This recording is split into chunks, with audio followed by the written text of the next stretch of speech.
मैं अपनी झांसी नहीं दूंगी। ये जुमला सिर्फ एक रानी का नहीं था, ये ब्रिटिश एम्पायर के खिलाफ जंग का ऐलान था। और ये आवाज थी रानी लक्ष्मीबाई की। रानी लक्ष्मीबाई का असल नाम मणिकर्णिका था। घर में प्यार से मनु कहलाती थी। बचपन से ही उनका मिजाज अलग था। घुड़सवारी, तलवारबाजी, निशाना लगाना, ये सब चीजें उनकी जिंदगी का हिस्सा बन चुकी थी। उनके वालिद ने कभी ये नहीं कहा कि तुम लड़की हो, इसलिए मनु कमजोर नहीं बल्कि बहादुर बनती चली गई। शादी के बाद मणिकर्णिका बनी झांसी की रानी लक्ष्मीबाई। झांसी एक छोटी रियासत थी, लेकिन रानी का हौसला बहुत बड़ा था। शौहर की वाफत के बाद रानी पर गम का पहाड़ टूटा, लेकिन उनकी हिम्मत जरा भी कम नहीं हुई।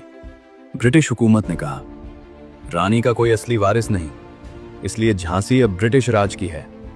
यह सिर्फ एक कानून नहीं था, यह जुल्म और लल्लच का प्लान था। और तब रानी लक्ष्मीबाई ने वो जुमला कहा जो हिस्ट्री का हिस्सा बन गया, मैं अपनी झांसी नहीं दूंगी। अंग्रेज समझते थे कि एक औरत क्या ही कर लेगी, मगर रानी ने पूरी झांसी को जंग का किला बना दिया।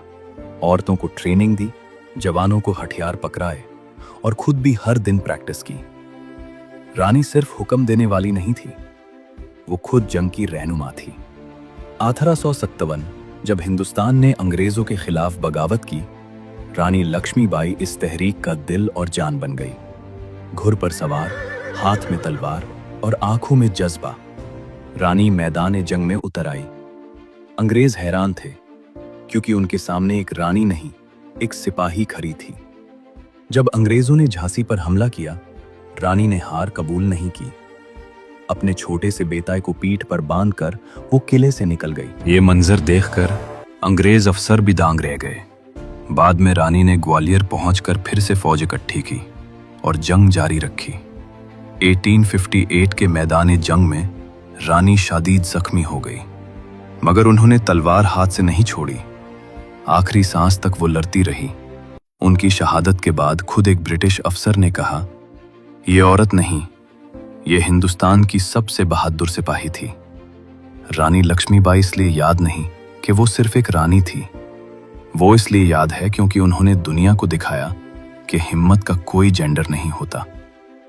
आज भी जब जुल्म के खिलाफ आवाज उठती है, रानी लक्ष्मीबाई का नाम खुद ब खुद जुबान पर आ जाता है। तलवारें टूट सकती हैं, किले गिर सकते हैं, लेकिन हिम्मत कभी नहीं मरती। और रानी लक्ष्मीबाई वो सिर्फ हिस्ट्री का हिस्सा नहीं, वो आजादी की रूह थी।